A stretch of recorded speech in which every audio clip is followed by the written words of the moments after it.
Hi there, and thanks for joining me for this week's edition of your Wheel and Anchor weekly newsletter. Today I'd like to grapple with a question that's going to be confronting all of us very soon, in particular our government leaders, and I think it's important that we take some time to consider the ramifications of this. As you know, coronavirus is taking its hold all around the world, and it's having a particularly devastating impact on the travel industry and airlines. In fact, airlines have had to cancel 50, 60, 70% of their routes. In many cases, they've ceased operations altogether as countries close their borders to travelers and as simply demand for air travel dries up all around the world.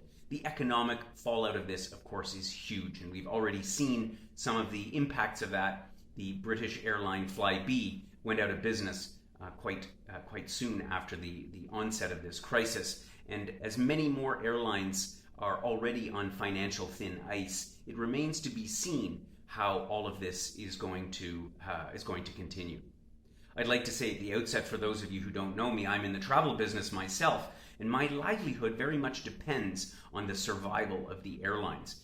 The travel industry as a whole contributes some 10% of gross domestic product globally, something like $7.5 trillion, and there are literally millions and millions of people who rely on travel and for airlines to get them to their respective countries. So the big question is, should we bail out the airlines? I don't know about you, but despite the fact that I rely on the airline business to sustain my own livelihood, I don't have a tremendous amount of empathy for the airline, unless you can afford to have. So the big question is, should we bail out the airlines?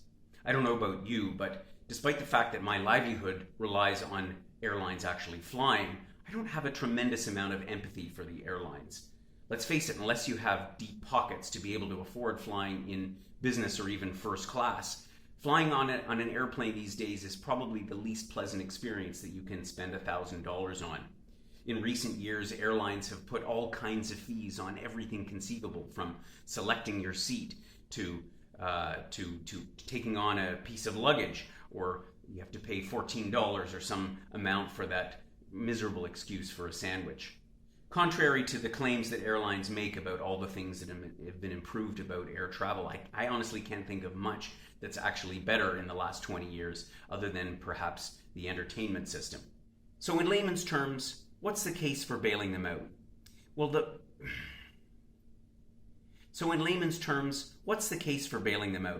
looking at the big picture, the world is as complex and interconnected a place as it's ever been. The movement of people and ideas has advanced our societies across the course of history, and the invention of the aircraft has accelerated all kinds of progress, and I think that you'd agree that we've all benefited as a result. But beyond the commercial necessity, I think that travel is an essential human experience. In fact, I've always maintained that you can't expand your horizons without traveling beyond them. And the great writer Mark Twain once said, "Travel is fatal to prejudice, bigotry, and narrow-mindedness, and many of our people need it sorely based on these accounts. Broad, wholesome, charitable views of men and things cannot be acquired by vegetating in one little corner of the earth all one's lifetime." Wise words indeed. And as I said before, the tourism industry is an incredibly important part of our economy and employs millions of people worldwide and contributes a huge amount to our global gross domestic product. So in short, it's kind of hard to imagine what life would be like without the airlines. So given all of that, you could argue that there's a strong business case for helping them out In short, it's kind of hard to imagine what life would be like without the airlines. And given all of that, you could argue that there's a strong business case for helping out an industry that is so critical to all of us. But I think that the fact that the airline industry is so important underpins the fact that demand for air travel isn't exactly going anywhere anytime soon. It's not like we're talking about VCRs in the 1990s, whose demise was a foregone conclusion with the advent of new technology. There's no other plausible alternative that we can see anywhere in the foreseeable future. And as a result, the business of air travel, irrespective of the current crisis, is undeniably strong. When this crisis ultimately passes, airlines will be back to business as usual. Looking at the business itself, one of the major problems with it is that the airline business is extremely cash flow sensitive. Now, of course, lots of businesses are cash flow sensitive, but because airlines often operate on razor-thin margins, any interruption to their revenue stream, particularly in times of an unforeseen crisis like the one we have now, can be absolutely catastrophic. But the underlying business is very highly optimized. Airline systems and processes are super efficient, and that allows them to operate on these very thin margins. So the bottom line is there's actually no underlying structural problem, and I think that it's testament to the fact that airlines have been adding routes and buying new $200-300 million aircraft at an incredible pace over the last 10-15 years.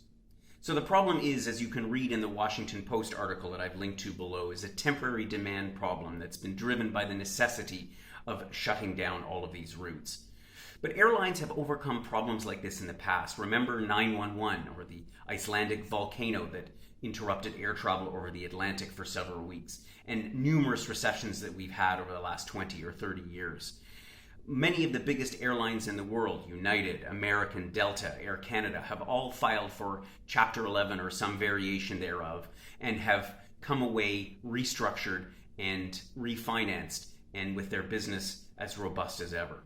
In fact, global airline profits have been some $250 billion over the last 10 years. And in the US alone, 96% of free cash flow arising out of airline profits, some $46 billion, have been returned to investors through share buyback programs. Now, I realize that hindsight is 20/20, but don't you think that some of that money might have been put aside for a rainy day fund?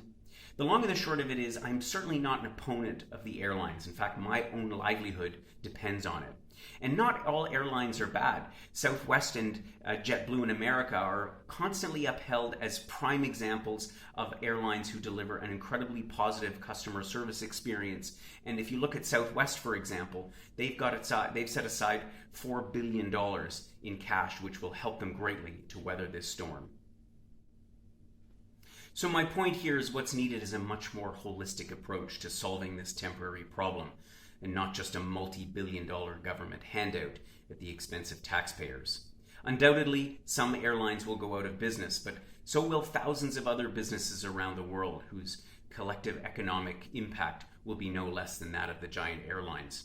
And it's likely that we'll see some consolidation in the airline industry as well, which will undoubtedly cause short-term pain for airline shareholders, employees, and passengers alike.